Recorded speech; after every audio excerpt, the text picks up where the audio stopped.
네, 우리가 종종 오해하는 것 중에 하나가 뭐냐면, 여러분, 우리가 교회를 오래 다니고 어느 정도 우리의 믿음이 자라면, 어느 정도 우리의 믿음이 성숙해지면 우리가 안수 집사가 되고 권사가 되고 장로가 되고 목사쯤 되면 시험도 잘 안 들고 죄의 유혹도 쉽게 이길 수 있을 것처럼 우리가 생각한다라는 것입니다. 여러분, 정말 그럴까요? 우리의 믿음이 성숙해지면 죄의 유혹도 여러분 쉽게 이길 수 있고 시험도 잘 안 들고 그럴까요? 목사쯤 되면 그럴까요? 목사인 제 자신을 볼 때 정말 그렇지 않다라는 것이 확실합니다. 저도 얼마나 자주 시험에 드는지 모릅니다. 저도 얼마나 죄의 유혹 앞에 흔들리는지 모릅니다. 여러분, 하나님께서 저를 그 모든 시험에서 건져주시지 않았다면, 하나님께서 저를 그 죄의 유혹 앞에서 완전히 엎드려져서 일어설 수 없을 정도로 넘어지지 않도록 하나님이 붙들어 주시지 않았다면 저는 아마 이 자리에 서 있지 못할 것입니다. 여러분, 우리가 계속 보고 있는 요셉도 마찬가지입니다. 하나님이 요셉과 함께 하심으로 그가 범사에 형통한 믿음의 사람이 되었지만 그에게도 어김없이 죄의 유혹이 찾아오는 것을 우리는 보게 되죠. 여러분, 이것을 볼 때 죄의 유혹은 하나님과 함께하는 사람을 피해가는 것이 아님을 우리가 알 수 있다라는 거예요. 어떤 면에서 여러분, 하나님과 함께하는 믿음의 사람에게 죄의 유혹이 어떻게 올까요? 더 크게 찾아오는 것을 우리는 요셉을 통해 보게 되는 것입니다. 그래서 여러분, 주님이 가르쳐 주신 주기도문을 보면 이런 내용이 있죠. 우리를 시험에 들게 하지 마옵시고 다만 악에서 구하시옵소서라고 기도하라라고 주님이 가르쳐 주셨습니다. 여러분, 이 내용을 볼 때 무엇이 전제하고 있는 것을 우리가 알 수 있습니까? 하나님과 함께하는 그리스도인의 삶에 뭐가 있다라는 거죠?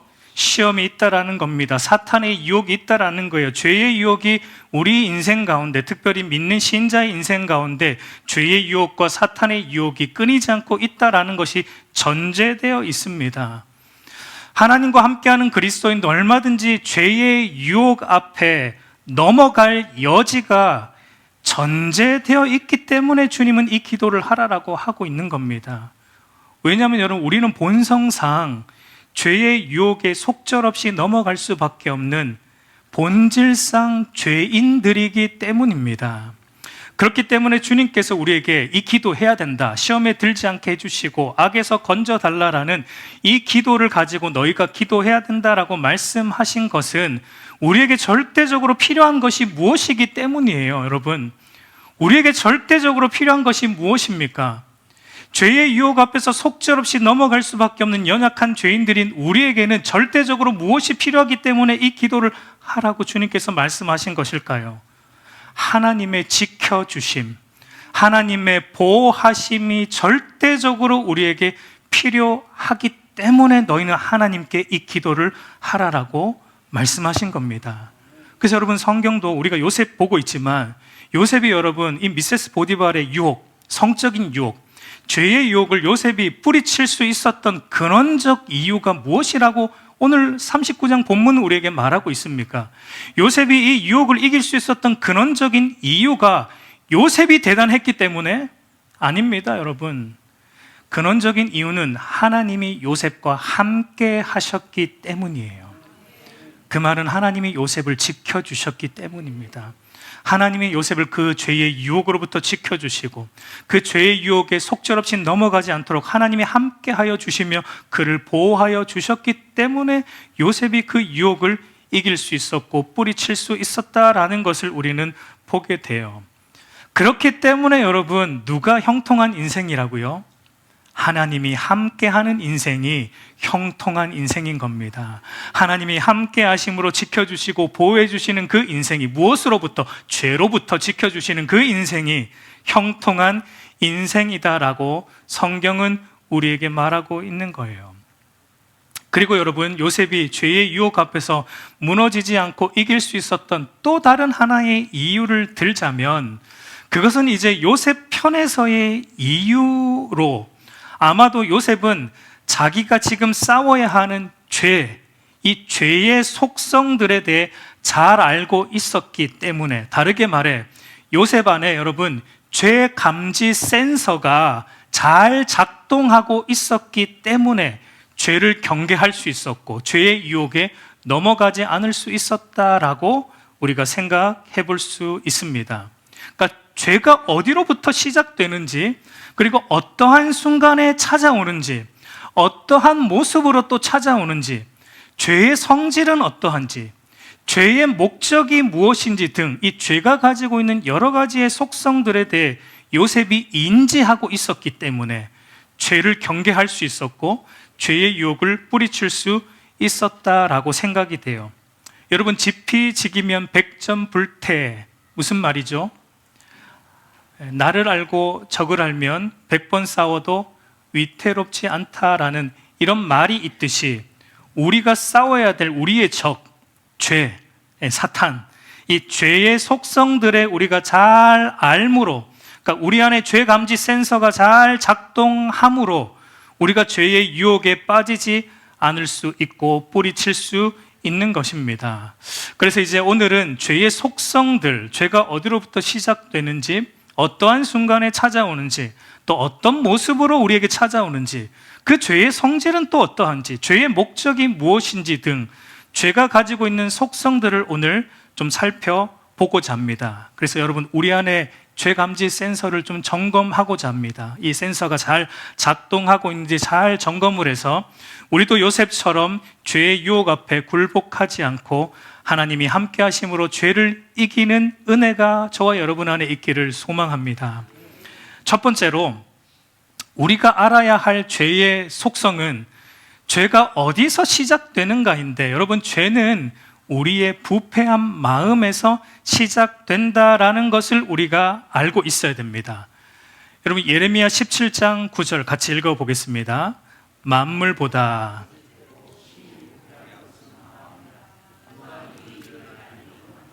성경은 여러분 우리에게 뭐라고 말하냐면 만물보다 거짓되고 부패한 것이 무엇이라고 말합니까? 우리의 마음, 인간의 마음. 우리 인간의 마음이 한마디로 부패했다, 타락했다, 죄로 인해 부패했다라고 말합니다. 왜냐하면 인간이 하나님을 버렸기 때문이죠. 인간이 하나님께 죄를 범했기 때문입니다. 하나님은 우리의 창조주이시고 하나님은 모든 선의 근원이신데 그 하나님을 버렸고 그 하나님을 우리 마음에 두기 싫어했기 때문에 절대 선이신 하나님이 없는 인간의 마음은 금세 여러분 죄로 물들어 부패하고 만 것입니다. 그러면 여러분 이렇게 반문할 수 있을 것입니다. 어쩌면 누군가는 이렇게 반문할 수 있을 거예요. 세상에는 그렇게 부패하고 그렇게 악한 사람들도 있지만 그렇다고 해서 다 그렇게 부패하고 다 그렇게 악하지는 않지 않습니까? 세상에는 그래도 나름 선한 사람들도 많이 있지 않습니까? 라고 반문할지도 모르겠습니다. 맞습니다, 여러분. 세상에는 악한 사람만 있는 게 아니라 선한 사람도 있습니다. 그런데 여러분, 성경이 인간의 마음이 전적으로 부패했다라고 말하는 것은 겉으로 드러나 보이는 행위의 악함과 선함을 염두에 두고 하는 말이 아닙니다. 인간의 마음의 뿌리, 그 뿌리가 죄로 물들었다는 것을 말하는 것인데, 그것을 사도 바울의 표현을 빌려 말하면 인간은 자기 마음에 하나님 두기를 싫어한다라는 것입니다. 여러분, 이게 죄의 본질이고 우리의 마음이 부패했다라는 의미입니다. 성경이 정의하는 인간의 전적 타락, 전적 부패는 자기 마음에 절대 선이신 하나님 두기를 싫어하는 상태로 살아가는 것이 바로 부패한 상태라는 거예요.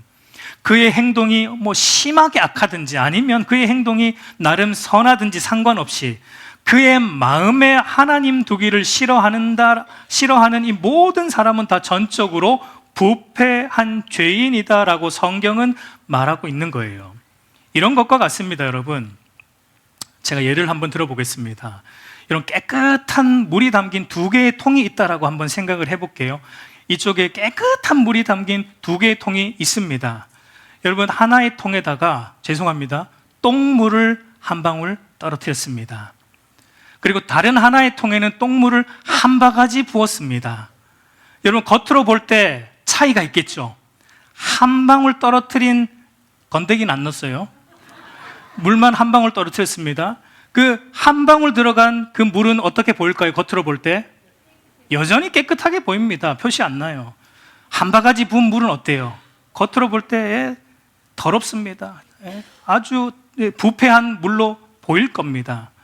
겉으로 보면 달라요. 겉으로 보면 깨끗하고 겉으로 보면 부패한 물이죠. 근데 여러분, 본질적으로, 속으로는, 본질적으로는 둘 다 무슨 물입니까? 똥물이에요. 본질적으로는 둘 다, 겉으로 볼 때 조금 달라 보여도 본질적으로는 똥물 섞인 더럽고 부패한 물 있는 것은 똑같습니다. 인간이 죄인이다라는 건 그런 겁니다. 겉으로 볼 때 착한 사람이 있어요. 겉으로 볼 때 엄청 선한 사람이 있어요. 겉으로 볼 때 엄청 악한 사람도 있어요. 그러나 마음의 뿌리, 이 마음의 뿌리가 죄에 물들어서 본질적으로, 본성상으로 우리는 죄의 똥물에 더럽혀진 부패한 죄인일 뿐이다라는 것입니다. 모든 인간은 그래서 죄인인 것입니다. 물론 예수 그리스도를 믿는 자, 예수 그리스도를 믿어 거듭난 그리스도인은 이제 그의 마음이 새롭게 됩니다. 하나님의 은혜로.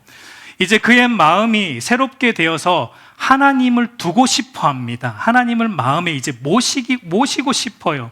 그래서 하나님 뜻대로 살아가고자 하는 거룩한 새 본성이 예수 그리스도를 믿어 거듭날 때 우리에게 주어집니다. 새로워지는 거예요. 물이 깨끗해지는 거예요. 정화되는 거예요. 새로운 본성이 부여됩니다. 그러나 그럼에도 불구하고 그리스도인 안에도 여전히 죄로 부패한 이 더러움은 여전히 남아 있는 것도 사실이다라는 점을 우리는 알아야 됩니다. 그래서 여러분, 사도 바울이 이렇게 말합니다. 로마서 7장 21절 같이 읽습니다. 그러므로 내가 한 법을 깨달았노니.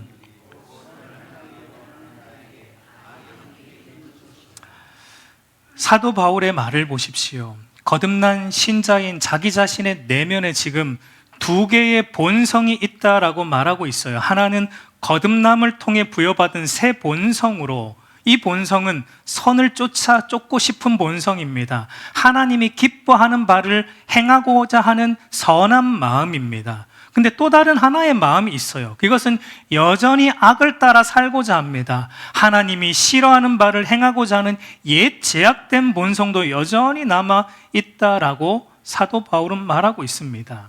그러니까 여러분, 신자의 마음, 저와 여러분의 마음 안에는 두 본성이 있는데 그 두 본성이 서로 대립하는 우리의 마음은 영적 전쟁터와 같다라는 겁니다. 우리의 마음 안에 옛 죄악된 본성으로부터 죄가 시작되어서 우리를 죄의 종으로 사로잡아 오기도 하고, 혹은 우리의 마음 안에 있는 새 본성에 의해서 그 죄를 억제하고 그 죄를 죽이기도 한다라는 겁니다. 그러므로 여러분, 우리가 죄의 유혹에 넘어가지 않기 위해서 무엇보다 중요한 것은 영적 전쟁터와 같은 저와 여러분의 마음을 지키는 것입니다. 잠언 기자가 이렇게 말했습니다. 잠언 4장 23절 같이 읽습니다. 무릇 지킬 만한 것 중에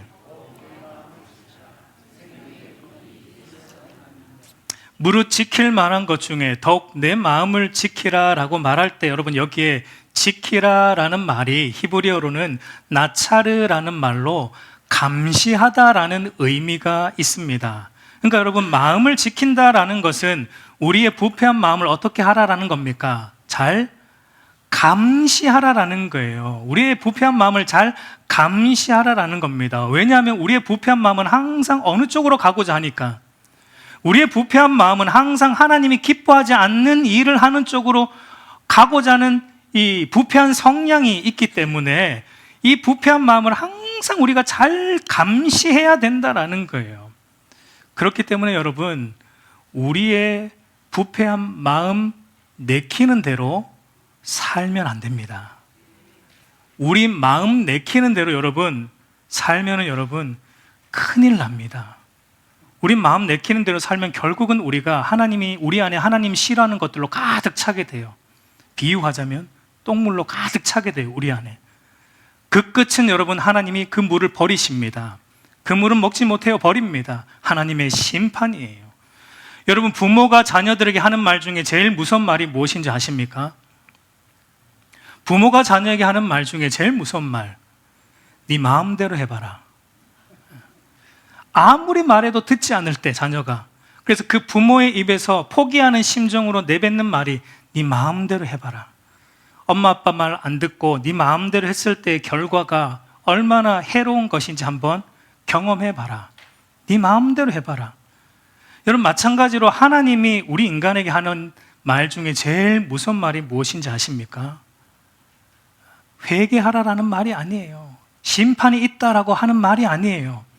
하나님이 우리 인간에 하는 말 중에 제일 무서운 말은요, 너희들 마음대로 살아봐라예요. 그래서 사도 바울이 로마서 1장 2장에서 하나님의 심판의 전조가 뭐냐? 하나님이 내버려 두신다라는 겁니다. 마음대로 살도록 내버려 두시는 게 하나님의 심판의 전조다라고 말합니다.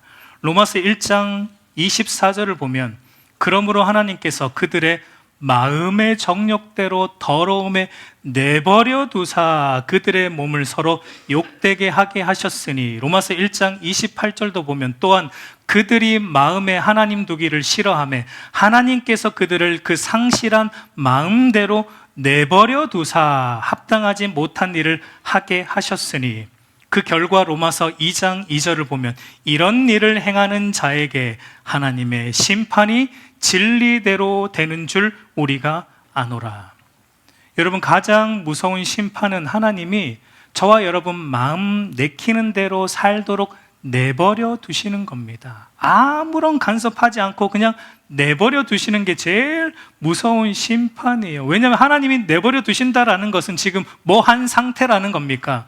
포기한 상태라는 거예요. 더 이상 회개의 기회가 없는 상태라는 겁니다. 그 결과는 심판밖에 없다라는 겁니다. 그러므로 여러분, 우리 마음 내키는 대로 살아가고 있을 때 하나님이 우리를 내버려 두지 않고 찾아오셔서, 말씀으로 찾아오셔서 그렇게 살면 안 된다 하고 간섭해 주시고 책망하여 주셔서 돌이키게 해 주시는 것이 최고의 은혜이자 최고의 복인 줄로 믿으시기 바랍니다. 여러분, 제가 눈둥이 말씀드리지만 여러분이 하나님 말씀대로 살지 않고 있는데도 하는 일이 다 잘 돼요. 하나님 말씀보다 여러분의 생각을 쫓아 살고 있는데, 하나님 말씀보다 세상의 가치를 앞세워 살고 있는데도 별 문제가 없어. 삶에 하는 일이 다 잘 돼, 평탄해. 여러분, 그거 결코 축복이 아님을 깨달을 수 있기를 바랍니다. 그게 뭐라고요? 심판의 전조라고요. 심판의 전조 현상이라는 것을 깨달아야 됩니다. 여러분, 성경을 보면 하나님 말씀대로 순종하지 않고 자기 마음대로 살는데 하는 일이 다 잘 되는 사람들의 대표의 사람이 바로 사울 왕입니다. 사무엘상 15장을 보면 사울 왕은 아말렉과의 전쟁에서 하나님 말씀대로 하지 않았습니다. 그런데도 승리합니다. 하나님 말씀에 순종하지 않았는데 전쟁에서 승승장구합니다. 여러분, 그 승리가 축복이 아니었습니다. 그 승승장구가 축복이 아니라 그 승리 이후에 하나님은 사울 왕을 버리십니다. 사울 왕을 포기하십니다. 그의 말로는 비참하게 죽습니다. 만약 여러분 사울 왕이 하나님 말씀대로 행하지 않았기 때문에 그 전쟁에서 패했다면 어쩌면 그에게 회개할 기회가 있었을지도 모르겠습니다. 그러나 하나님 말씀에 순종하지 않았음에도 그의 외형적인 삶은 승승장구했기 때문에 그는 회개하지 않았어요. 내 삶이 이렇게 잘 나가는데 회개하지 않았습니다. 자기 마음대로 살다가 결국 비참한 말로를 맞이한 것을 우리는 성경을 통해 보게 됩니다. 그러므로 여러분, 우리의 환경과 상황이 잘 풀리느냐가 중요한 게 아니에요. 우리의 부패한 마음을 잘 지켜서 하나님께로 향하게 하는 것이 중요한 것입니다. 여러분, 우리는 이 기도 많이 해요. 우리 환경 좀 바꿔주세요. 상황 좀 하나님 바꿔주세요. 하나님 왜 내 환경과 상황이 이렇습니까? 하나님 좀 더 좋은 환경을 주시고 더 좋은 직업을 주시고 하나님 더 좋은 환경을 주세요 라는 기도 우리는 참 많이 합니다. 근데 여러분, 우리가 이런 기도합니까? 하나님 나의 부패한 마음 좀 지켜주십시오. 하나님 내 부패한 마음 속에 이 죄가 끊이지 않고 일어나는데 이 마음 좀 하나님 지켜주십시오. 죄로부터 하나님 저를 좀 지켜 보호하여 주십시오. 죄 짓지 않도록 제 삶을 하나님 좀 징계해 주시고 책망해 주십시오라는 기도는 얼마나 합니까, 여러분? 얼마나 합니까? 우리는 환경에 대해, 상황에 대해 많은 기도를 하는데 그에 비해 우리의 부패한 마음을 지켜달라는 기도는 잘 하지 않는 것 같습니다. 여러분, 사실 우리가 매일 해야 될 기도는 환경과 상황이 아니에요. 우리 자녀들 성적이 아니에요. 우리의 부패한 마음, 우리의 이 부패한 마음, 우리 자녀들 안에 있는 이 부패한 마음, 이 마음 하나님 고쳐주십시오. 이 마음 새롭게 해주십시오. 이 마음 거듭나게 해주십시오. 이 마음이 하나님께로 향하게 해주십시오라는 이 기도를 저와 여러분이 사활을 걸어 해야 되는 거예요. 매일 이 기도를 해야 되는 거예요. 여러분, 쉬지 않고 이 기도를 하는 저와 여러분이 되기를 간절히 소망합니다. 죄는 우리의 마음에서 시작이 돼요, 여러분. 다른 데서 시작되는 게 아니에요. 그러므로 죄가 시작되는 저와 여러분의 부패한 마음을 항상 잘 감시해야 합니다. 하나님이 기뻐하지 않는 죄가 이 마음 안에서 꿈틀거리는 감지 센서가 울리면, 죄가 따리를 틀고자 하는 기미가 조금이라도 보이면 죄 감지 센서에서 경고음이 울릴 거예요. 그 경고음이 어떻게 울리냐면, 내가 어찌 이 큰 악을 행하여 하나님께 죄를 지으리까라는 이 죄 감지 센서의 경고음이 울릴 때 여러분, 즉시 그 죄의 유혹을 뿌리쳐야 하는 것입니다. 이게 첫 번째 우리가 알아야 될 죄의 속성이고요. 두 번째로 우리가 알아야 될 죄의 속성은, 여러분, 죄는 하나님 말씀대로 살려고 할 때 더 강하게 역사하고 더 강하게 우리를 유혹한다라는 것을 알아야 됩니다. 왜냐하면 여러분, 죄의 조성자인 사탄은 우리가 하나님 말씀대로 살아가는 것을 제일 싫어하기 때문입니다. 여러분, 그래서 사탄의 주 타겟, 공격 대상은 누구입니까? 사탄의 주 공격 대상은 하나님 말씀을 자기 신앙과 삶의 유일무이한 법칙으로 삼고 말씀대로 살고자 신앙의 몸부림을 치는 믿음의 사람이에요. 여러분, 사탄은 여러분 썬데이 크리스찬에게 별로 관심 없습니다. 여러분, 사탄의 목적이, 저와 여러분을 향하는 사탄의 목적은 뭐냐면 우리를 썬데이 크리스찬 만드는 거예요.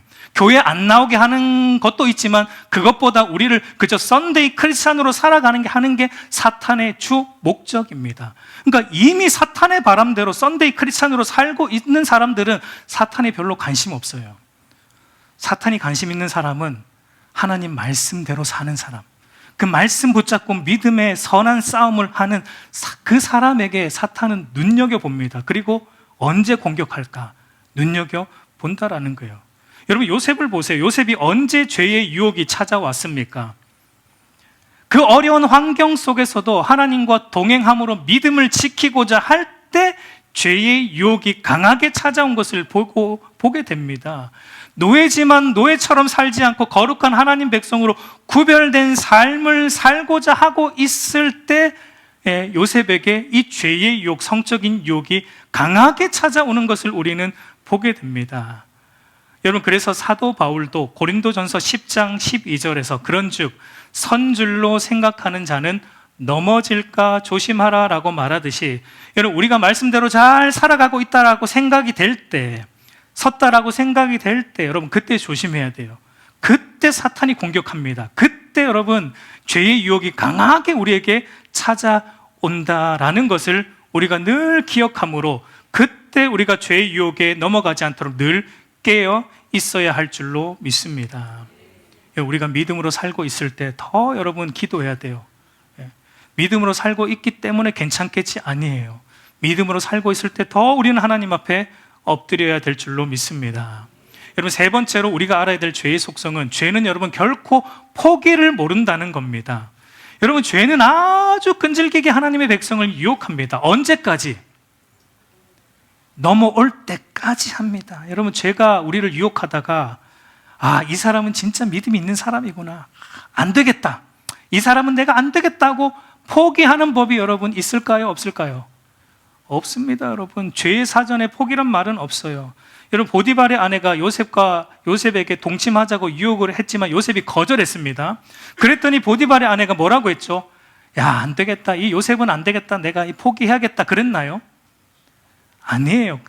또 찾아오잖아요. 창세기 39장 10절 우리 한번 같이 읽어보겠습니다. 여인이 날마다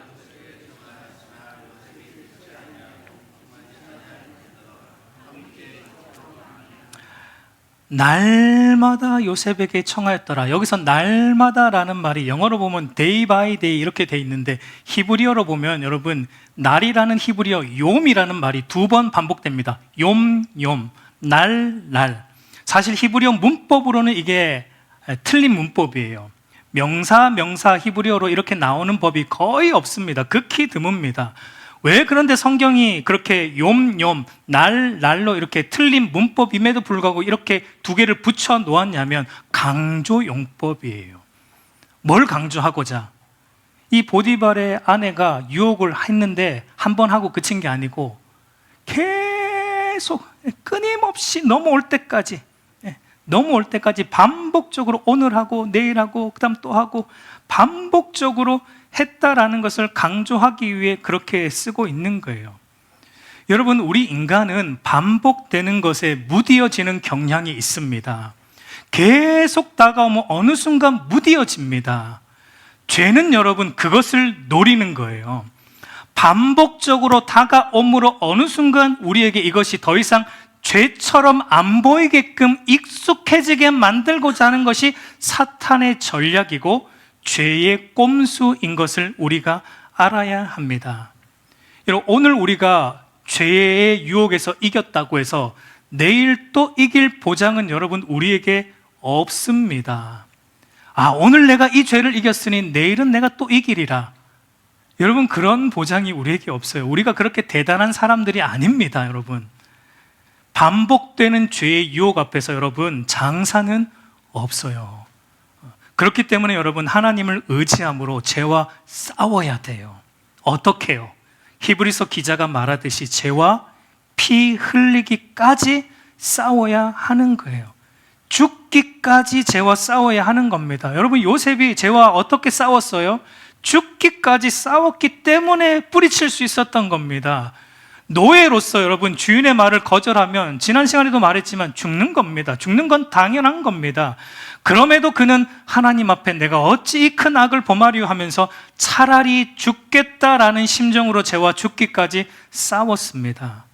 여러분, 요셉은 오실 예수님의 표상으로 예수님이 무엇 때문에 이 땅에 오셨고 무엇 때문에 십자가에 달려 죽으셨습니까?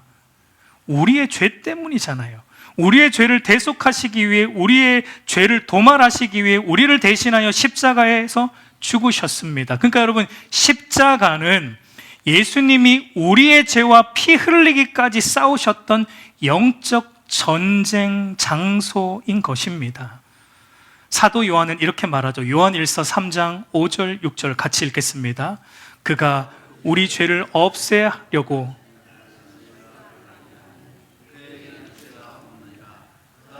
거하는 자마다 범죄하지 아니하나니 범죄하는 자마다 그를 보지도 못하였고 그를 알지도 못하였느니라. 여러분, 예수님은 우리의 죄를 없애기 위해 이 땅에 오셨고 십자가에 달려 죽으셨고, 사도 요한이 말하듯이 그것을 아는 신자는 더 이상 뭘 범하지 않는다라고 말합니까? 더 이상 죄를 범하지 않는다. 예수님이 무엇 때문에, 우리의 죄 때문에 죽으셨다라는 것을, 우리의 죄를 없이 하시기 위해 십자가에 달리셨다라는 것을 믿는 신자, 진실로 믿고 아는 신자는 더 이상 죄를 범하지 않는 사람이다라고 말합니다. 물론 여러분, 이 말은 우리가 전혀 죄를 하나도 안 범할 수 있다라는 의미가 아니라 그 사람은 죄를 결코 가벼이 여기지 않는다라는 거예요. 죄를 가벼이 여기거나 세상이 다 이런데 나라고 어쩔 수 있나 하며 쉽게 죄와 타협하거나 죄의 유혹에 쉽게 넘어가지 않는다라는 거예요. 달리 말해 죄와 피 흘리기까지 싸운다. 신자는 죄와 피 흘리기까지 싸운다라는 겁니다. 여러분, 죄와 피 흘리기까지 싸우다가 우리가 세상에서 불이익 당할 수 있고 손해 볼 수 있습니다. 요셉처럼. 여러분, 요셉이 하나님 말씀대로 죄와 싸운 결과가 무엇입니까? 요셉이 하나님 말씀대로 죄와 싸운 결과가 무엇이죠? 감옥에 갇히는 거잖아요. 억울한 누명 쓰고 감옥에 갇히는 겁니다. 그러니까 현실적으로 보면 더 잘 되지 못했어요. 우리는 마치 하나님 말씀대로 살면 현실적으로 더 잘 될 것처럼 그런 생각이 은연중에 있지만 그럴 수도 있어요. 근데 그러지 않을 수도 있습니다. 하나님 말씀대로 살면 오히려 우리가 손해볼 수 있고, 오히려 억울한 누명 쓸 수 있고, 오히려 더 현실적으로 안 될 수도 있다라는 것을 우리가 알아야 됩니다. 중요한 것은 뭐냐면, 여러분, 그게 아니고 중요한 것은 뭐냐면 하나님이 요셉과 여전히 함께 하신다라는 것이고, 하나님이 요셉과 함께 하시기 때문에 요셉이 형통한 자다라는 것이 중요한 겁니다. 여러분, 우리에게 중요한 것은 세상의 평가도 사람의 평가도 아니에요. 세상이 우리를 어떻게 정의하고 세상이 우리를 어떻게 평가하느냐가 우리에게 중요한 것이 아니에요. 우리에게 중요한 평가는 하나님의 평가예요. 하나님이 함께 하심으로 그가 범사에 형통했다라는 평가면 충분합니다. 이것이 우리가 하나님으로부터 받을 수 있는 최고의 칭찬이며 최고의 상급인 줄로 믿습니다. 여러분, 네 번째로 우리가 알아야 할 죄의 속성은, 죄는 여러분 완벽한 타이밍에 찾아온다라는 것도 알아야 됩니다. 여러분, 보디발의 아내가 요셉을 유혹하기 위해 어떻게 합니까? 오늘 본문 11절 12절을 보면 같이 읽어보겠습니다. 그러할 때에 요셉이 그 일을 하러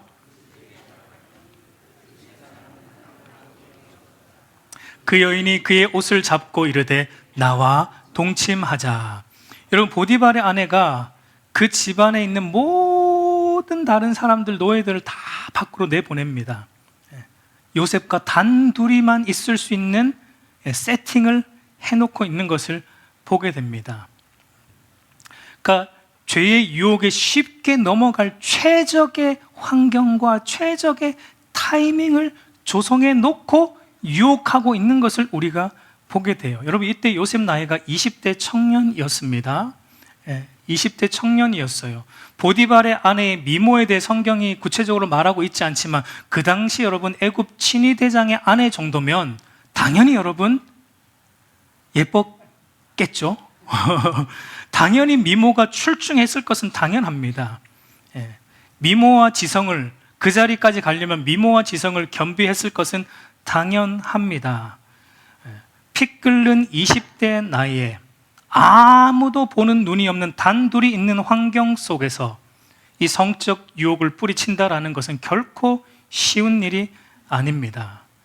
오늘날 젊은 이들이 연애하다가 언제 성적 죄를 범합니까?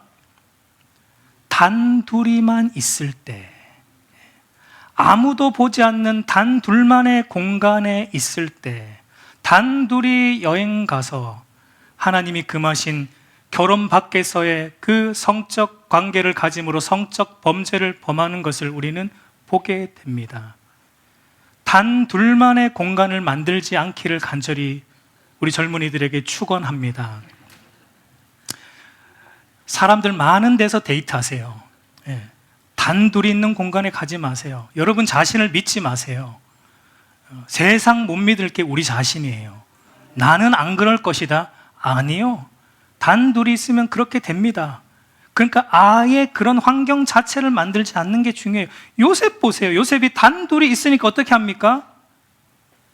도망가잖아요. 그 자리를 아예 피하잖아요. 이 자리에 있으면 요셉이 지금 자기 자신을 못 믿는 겁니다. 요셉이 믿음이 있는 사람이에요. 그런데 자기 자신을 요셉은 못 믿어요. 왜? 단둘이 여기 계속 있다가는 뭔 일이 날 것 같아. 요셉은 도망갑니다. 그 자리를 피합니다. 여러분 기억하십시오. 죄는 여러분 최적의 타이밍을 만듭니다. 최적의 타이밍과 장소를 우리에게 허락하고 우리를 유혹한다라는 사실을 기억하십시오. 그러니까 그 환경 자체를 만들면 안 돼요. 그럼에도 요셉이 어떻게 이 죄를 뿌리칠 수 있었는가? 여러분, 요셉은 하나님에 대한 의식이 뚜렷했기 때문에 가능했던 겁니다. 그러니까 어떤 의식이냐? 하나님이 존재하지 않는 곳은 그 어디에도 없다라는 무소부지하신 하나님의 존재에 대한 바른 인식이 요셉 안에 있었기 때문입니다. 그리고 또한 하나님은 이 세상 모든 행동들을 감찰하실 뿐만 아니라 그 행위에 따라 심판하시는 심판주이심을 요셉은 믿었기 때문에 하나님에게 심판에 해당될 죄를 짓지 않으려고 요셉은 몸부림치며 유혹에서 도망쳤다라고 생각할 수 있습니다. 여러분, 참된 믿음은 눈에 보이지 않는 하나님을 매 순간 우리가 눈에 보이는 것처럼 살아가는 게 참된 믿음이에요. 여러분, 우리가 누군가와 비밀스럽게 하는 말을 하나님이 듣고 계심을 기억하시기 바랍니다. 아무한테 말하면 안 돼. 너만 알아. 하나님 듣고 계세요, 그거. 하나님 듣고 계세요. 하나님 듣고 계신다 생각하고 말하세요. 아무도 모르겠지 하고 한 행동, 골방에서 나 혼자 있으니까 이거 아무도 모르겠지? 하나님 보고 계세요. 하나님 보고 계신다라는 것을 여러분 기억하시기 바랍니다. 그런 점에서 여러분, 이 세상에 여러분 비밀은 없어요.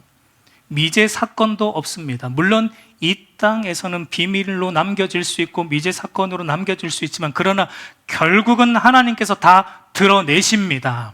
다 수면 위로 드러내실 것이고 다 공정하게 다루시고 심판하실 것입니다. 그러므로 여러분, 모든 곳에 존재하시는 무소부재하신 하나님, 우리의 모든 행위들을 다 감찰하시고 행위대로 갚으시는 공의의 하나님을 우리가 늘 잊지 않아야 돼요. 늘 인식하고 늘 기억함으로 그 하나님을 떠올림으로 살아갈 때만 완벽한 타이밍과 장소에 찾아오는 그 죄의 유혹 앞에 우리가 무너지지 않을 수 있는 겁니다. 이길 수 있는 것입니다. 죄의 제동을 걸 수 있는 것입니다. 다섯 번째로 우리가 알아야 할 죄의 속성은, 여러분, 죄는 우리에게 어떤 모습으로 찾아오냐면 기회와 성공이라는 모습으로 찾아올 때가 많다라는 것을 우리가 알아야 됩니다. 고린도후서 11장 14절을 보면 사탄도 자기를 광명의 천사로 가장하나니라고 말하듯이, 여러분, 죄가 우리에게 올 때 어떻게 오냐면 죄처럼 안 올 때가 많아요. 죄처럼 오는 죄도 있는데요, 죄처럼 안 오는 죄들이 많습니다. 천사처럼 선한 것처럼 포장되어서 우리에게 올 때도 많다라는 사실을 알아야 됩니다. 요셉의 경우는 이게 유부녀의 유혹이라서 그렇지, 당시 고대 근동 상황에서 이것은 사실 요셉에게 성공의 기회였습니다. 요셉에게는 당시 시대의 흐름에 발맞추어서 그냥 눈 한번 딱 감고 네 사모님 그렇게 하겠습니다 했으면 요셉의 인생에는 엄청난 성공의 기회가 될 수 있었습니다. 미세스 보디발로부터 엄청난 혜택을 받았을 거예요. 엄청난 편의와 혜택을 제공받았을 겁니다. 여러분, 제 신학교 동기 중에 과거에 이제 자동차 관련 그 업을 하는 친구가 있었습니다. 저보다 이제 젊은 친구였는데 젊은 나이에 굉장히 빨리 승진을 하고 굉장히 많은 돈을 거머쥐었다라고 합니다. 근데 이제 그 친구가 이런 말을 해요. 그때 자기가 그렇게 빨리 승진할 수 있었고 돈을 많이 벌 수 있었던 이유는 사람들 만나 술 대접 잘 해주고 사람들 비유 잘, 거래처 사람들 비유 잘 맞춰 주었기 때문에, 많은 어떤 그 실적을 그렇게 해서 많은 실적을 쌓았기 때문에 자기가 빨리 승진하고 엄청난 돈을 벌 수 있었다라고 말합니다. 여러분, 그 친구에게는 승진이라는 기회로, 돈을 많이 벌 수 있다는 기회로 죄가 찾아온 것을 보게 되는 겁니다. 여러분, 우리 삶에 그런 것들이 얼마나 많이 있는지 모릅니다. 기회처럼 보이지만 결국은 우리를 하나님으로부터 멀어지게 하는, 결국은 교회로부터 멀어지게 하는 죄들이 많다라는 것을 여러분 기억해야 돼요. 성공의 기회라고 여러분 다 붙잡지 마세요. 다 붙잡지 마세요. 그 기회가 나를 어디로 인도하는지 보세요. 이 기회가, 이 성공의 기회가 나를 하나님께로 더 인도하는가? 이 성공의 기회가 나를 하나님 말씀으로 더 인도하는가? 아니면 이 기회가 나를 더 하나님으로부터 멀어지게 하는가? 이 성공의 기회가 나를 하나님 말씀으로부터 더 멀어지게 하는지를 여러분 유심히 죄 감지 센서를 작동시켜서 살펴봐야 되는 겁니다. 그래서 나를 더 하나님으로부터 멀어지게 하는 기회, 성공은 뿌리치십시오. 뿌리치십시오, 여러분. 그것은 기회가 아니에요. 기회를 가장한 죄의 유혹이고 기회를 가장한, 성공을 가장한 사탄이 쳐놓은 올무인 것을 깨닫기를 소망합니다. 그래서 이제 6번째로 우리가 알아야 할 죄의 속성은, 그렇기 때문에 죄의 궁극적인 목적은 여러분 하나님과 우리의 관계를 깨트리는 겁니다. 죄의 목적은 오직 하나입니다. 하나님과의 우리의 바른 관계를 깨트려서, 그래서 우리로 하여금 점점 하나님으로부터 멀어지게 하는 게 죄의 목적이다라는 겁니다. 창세기 3장 8절 10절 우리 한번 같이 읽겠습니다. 그들이 날이 바람이 불 때 동산에 거니시는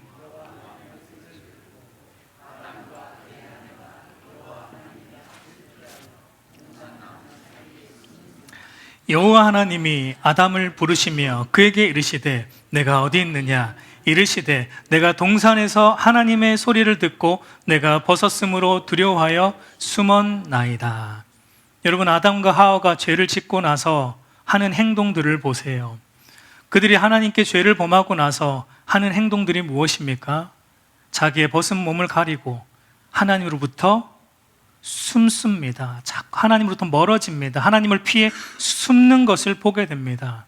여러분, 이것이 우리에게 보여주는 것이 죄가 우리를 어떻게 만드는가입니다. 죄의 목적이에요. 죄는 여러분 우리로 하여금 하나님과의 바른 관계를 깨트려요. 하나님 앞에 우리가 관계를 깨트려서 우리가 점점 하나님부터 숨습니다. 그래서 여러분, 흔히 죄 짓고 나면 여러분 그 주에 교회에 왠지 빠지고 싶고 그런 마음이 들 때가 있죠, 여러분. 뭔가 이번 주에 큰 뭔가 내가 죄를 지었어요. 그럼 왠지 이번 주 교회에 가는 게 좀 깨름직하고, 그게 여러분 죄가 하는 일입니다. 죄는 우리로 하여금 하나님과의 바른 관계를 깨트려서 점점 하나님과의 관계를 껄끄럽게 만들어서 하나님부터 멀어지게 하는 게 죄의 목적이라는 걸 우리가 알아야 돼요. 여러분, 요셉은 이걸 알고 있었습니다. 그래서 오늘 본문 9절 말씀 한번 보세요. 본문 9절을 보면 요셉이 하는 말을 보면 내가 어찌 이 큰 악을 행하여 하나님께 죄를 지으리까 라고 할 때 여러분 여기에서 중요한 두 단어가 뭐냐면 내가와 하나님께입니다. 내가 하나님께입니다. 그러니까 죄는 여러분 요셉 자신과 하나님과의 관계를 깨뜨린다라는 것을 요셉은 인지하고 있었어요. 알고 있었습니다. 그렇기 때문에 그거 무엇보다 요셉은 또 무엇을 알고 있었냐면 신자에게 무엇보다 비참한 것은 뭐냐면 돈이 없는 것도, 좋은 집이 없는 것도, 좋은 직장이 없는 것이 아니라 신자에게 무엇보다 비참한 것은 하나님과 바른 관계 안에 있지 않는 것이 무엇보다 신자에게 제일 비참하다라는 것을 요셉은 알았기 때문에 내가 하나님께 죄를 지음으로 이 관계, 지금 하나님과 함께하는 이 관계를 깨트림으로 내가 그 비참함 속으로 나는 들어갈 수 없다라는 것을 요셉은 인지하고 있었던 거예요. 죄가 우리를 어디로 데려가는가? 하나님과 우리의 관계를 깨트려서 점점 우리 안에 하나님 없는 상태에서의 불안과 두려움과 세상에 대한 염려와 온갖 것들에 사로잡혀 살아가게 만드는 그 비참함에 놓이게 하는 그 상태로 요셉은 들어가지 않고자 이 죄의 유혹을 이길 수 있었다라는 것을 우리가 보게 됩니다. 그러니까 여러분, 죄를 이기는 최고의 그러면 비결은 무엇일까요? 우리가 죄를 이기는 최고의 비결은 그러면 무엇일까요? 이것을 볼 때 하나님이 우리와 함께함이 내 안에 최고의 복이 되는 겁니다. 하나님이 함께하는 삶이 최고의 가치와 복이 되는 사람은 그 어떤 죄의 유혹에서도 이길 수 있어요. 이거 빼앗기기 싫어요. 하나님과 함께하는 거 빼앗기고 싶지 않아요, 죄 때문에. 그렇기 때문에 죄의 유혹을 이길 수 있습니다. 그러니까 저와 여러분 안에 하나님이 함께하는 것을 최고의 복이 되는 믿음을 구하십시오. 이것이 최고의 은혜이고 복이 되는 것을 여러분 하나님께 구하세요.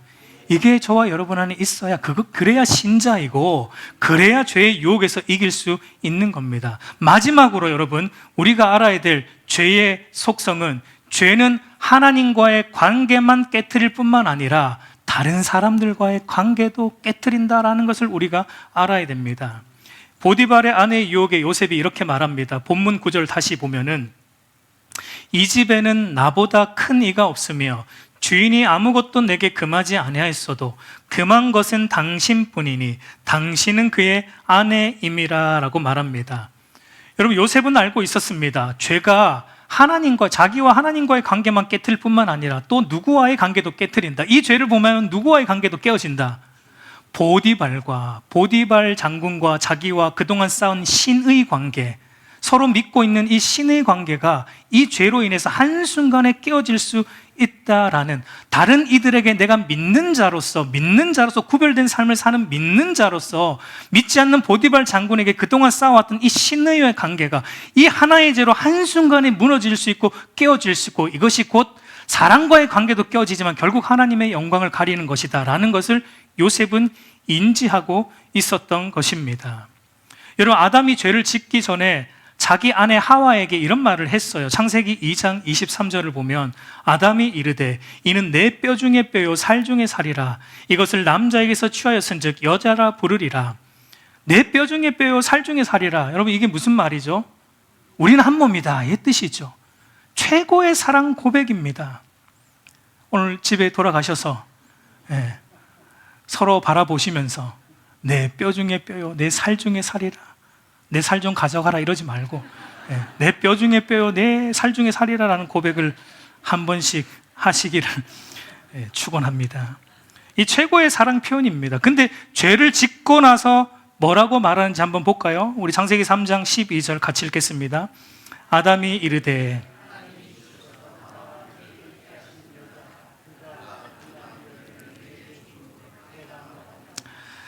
여러분, 하나님께서 아담에게 먹지 말라고 했던 선악과를 왜 먹었냐고 물어보실 때 아담이 이제 이렇게 말하죠. 하나님, 내가 먹고 싶어서 먹은 게 아니고요, 저 여자 때문에 먹었습니다. 달리 말하면 하나님이 이 여자만 안 주셨어도 내가 먹지 않았을 텐데 라고 조금 전까지만 해도 아담은 하와에게 내 뼈 중에 뼈요 내 살 중에 살이다 라고 고백했는데, 죄가 들어오니까 이제 그 아내, 사랑스럽던 아내가 어떻게 보입니까?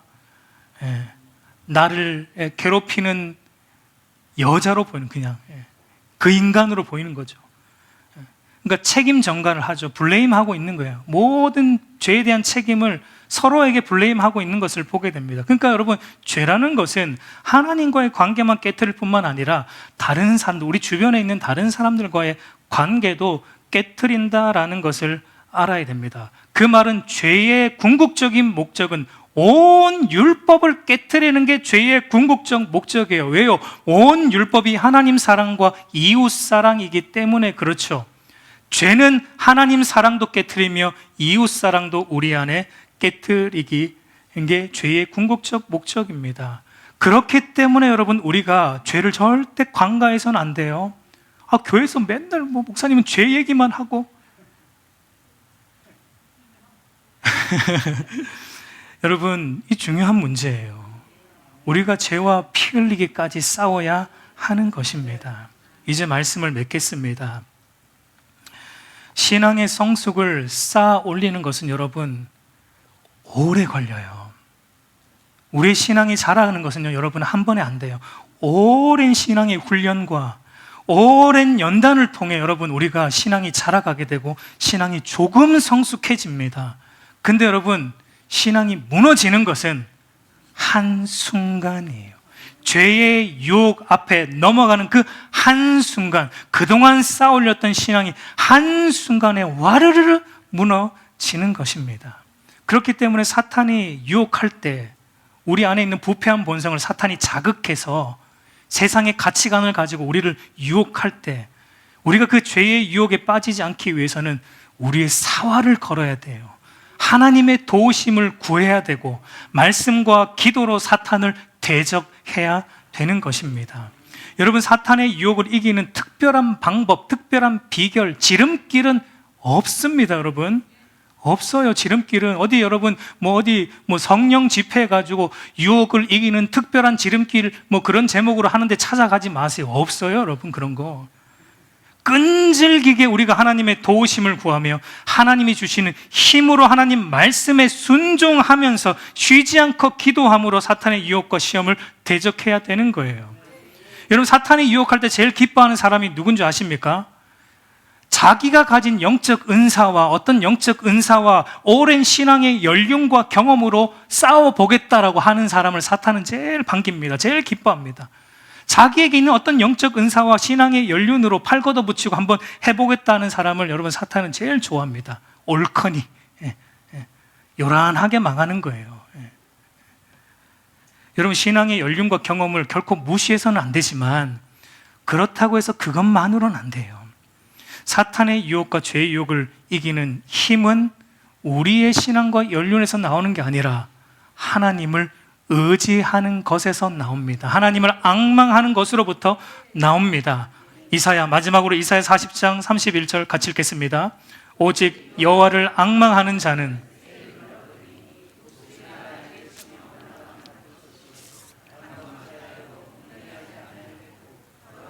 피곤하지 아니하리로다 라고 말하듯이 오직 여호와를 앙망할 때 여러분, 우리가 죄를 이길 새 힘을 공급받게 되는 것입니다. 그러므로 하나님만을 의지함으로, 하나님만을 앙망함으로 우리를 시험에 들게 하지 마옵시고 악에서 건져 주시옵소서라는 이 기도를 매일 하나님께 드림으로 새 힘을 날마다 공급받아 우리의 부패한 마음을 잘 감시하여서 말씀대로 살아갈 때 강하게 찾아오는 이 죄의 유혹, 완벽한 타이밍에 찾아오는 죄의 유혹, 끈질기게 유혹하는 죄의 유혹, 기회와 성공이라는 이름으로 포장하여 찾아오는 죄의 유혹을, 그리고 하나님과 다른 이들과의 관계를 깨트리고자 찾아오는 죄의 유혹을 여러분 잘 분별해서 내가 어찌 이 큰 악을 하나님께 범하리요라는 경고음이 울리면 그 즉시 죄와 피 흘리기까지 싸우시고 그 죄로부터 벗어나는